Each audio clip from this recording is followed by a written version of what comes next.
Iran's supreme leader has said that he will not negotiate or have a conversation with Donald Trump or officials within his administration under any and all circumstances, especially following the US's insistence that Iran was behind the bombing of a Saudi oil facility. At the same time, though, there are interesting conflicting statements coming from Donald Trump as well. As we had reported earlier, he had tweeted that the United States is locked and loaded in response to Iran, but he is changing his tune a little bit, probably because there's still a little bit of disagreement as to whether or not the United States has the concrete evidence that Iran was behind this attack.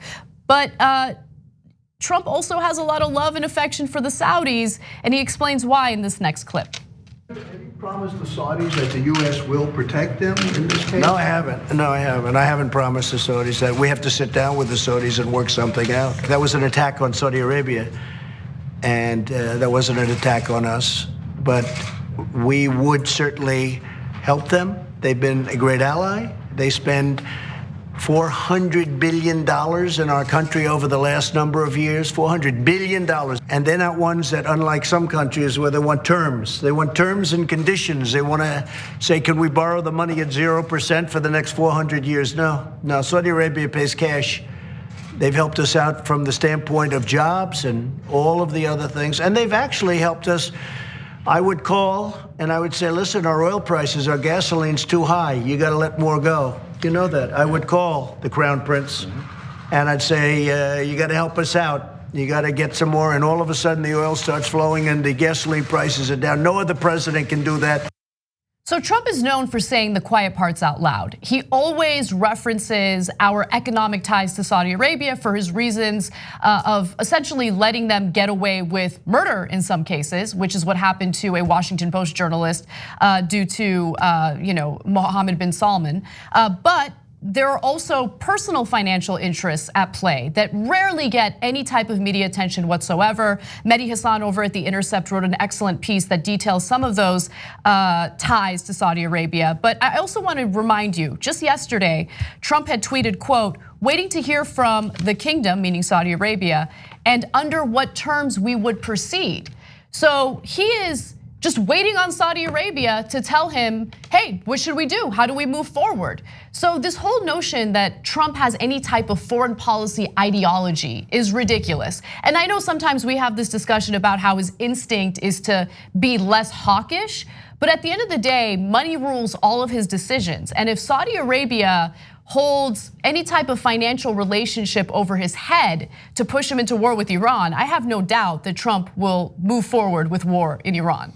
So lots to get to there. First, I want to quote the Tulsi Gabbard tweet I paraphrased yesterday. She said, Trump awaits instructions from his Saudi masters. Having our country act as Saudi Arabia's bitch is not America first. That goes to Mehdi Hassan's point at The Intercept. He said, do you remember back in 2009 when Obama seemed to maybe bow a tiny bit when he met the Saudi king out of politeness and custom, right? And Fox News and the right wing went nuts. Oh, look at him doing whatever the Saudis want, bowing to their Saudi king. Oh, that's because is it because he's too friendly to Muslims? Yeah, that's what they argued Obama was doing. Meanwhile, Trump goes over there, he's like, oh, you want to chop up one of our reporters, dismember him and mutilate him? No problem, I'm getting paid, what difference does it make? Well, anyway, I'm waiting your instructions on whether I should start a war with a different country and fight that war on your behalf, okay? And where are you, Fox News? Where are you, Sean Hannity? Donald Trump is bowing down to the Muslim dictator of Saudi Arabia. And yet you slavishly go and kiss his ass night in and night out. So that's who these Republicans are. I want to give you that quote that Anna referred to. Trump had said this earlier before he became president. He said, Saudi Arabia, they buy apartments from me. They spend $40 million, $50 million.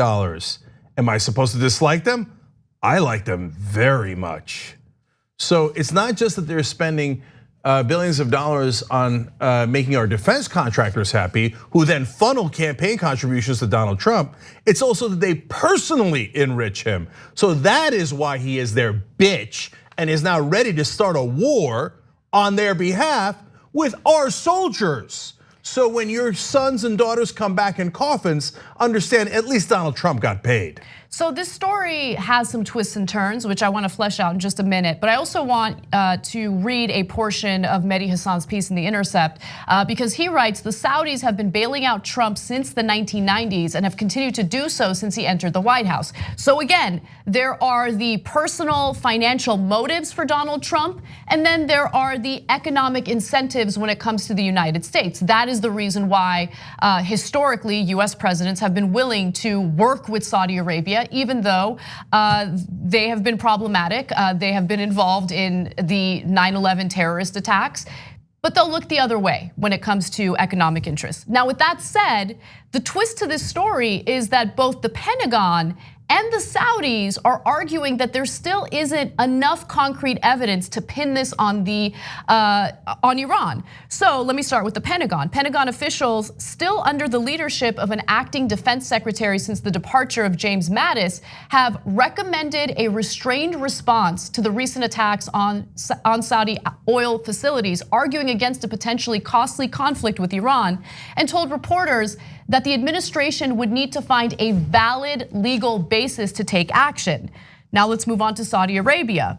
So in Riyadh, the Saudi military offered its first assessment on Monday, which stopped short, far short of accusing Iran of orchestrating these strikes.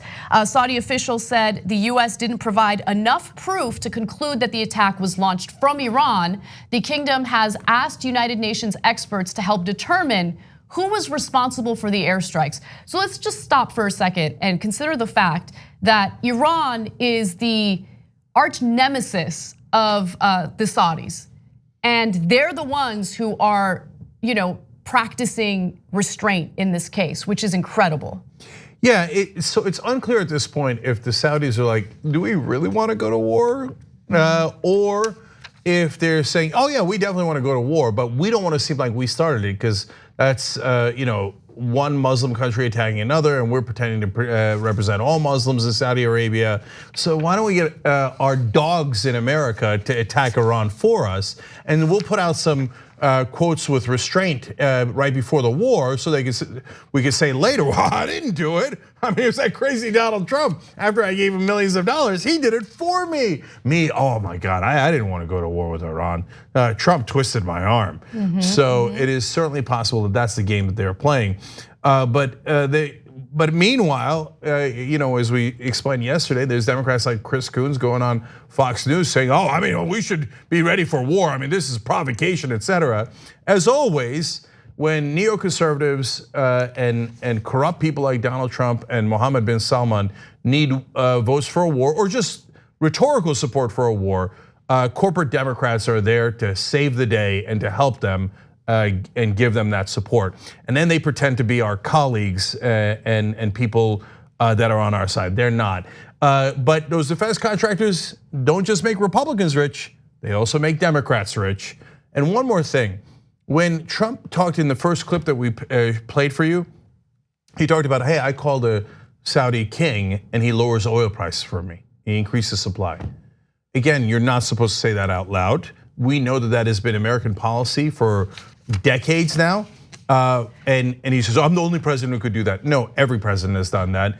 And that's why we have the deal that we have with the Saudis. Otherwise, why prop up a government that is basically the equivalent of ISIS? They also decapitate people, and not just the reporters that they're upset at. They do decapitations and cut off hands, etc., on a regular basis. They believe in the most extreme form of Sharia law, just like ISIS does. But hey, every once in a while, a US president calls them and they help lower oil prices. In this case, Trump is basically saying, hey, I got a year before the election, and they're helping me win the election by keeping oil prices low. So since it's to my personal benefit, I'm gonna send your kids to go die over in Iran.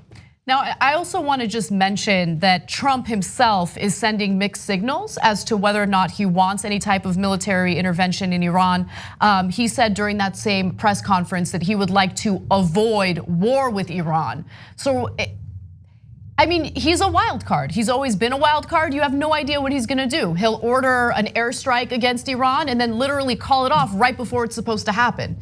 So, any analysis about his strategy is kind of worthless because there is no strategy. It all really depends on what his financial interests are, who was the last person he spoke to, and whether or not the Saudis are giving him orders that he must follow because he's concerned about his own financial interests. Yeah, and guys, that's why Trump is so dangerous as a president, because no one, including Donald Trump, knows what he's gonna do.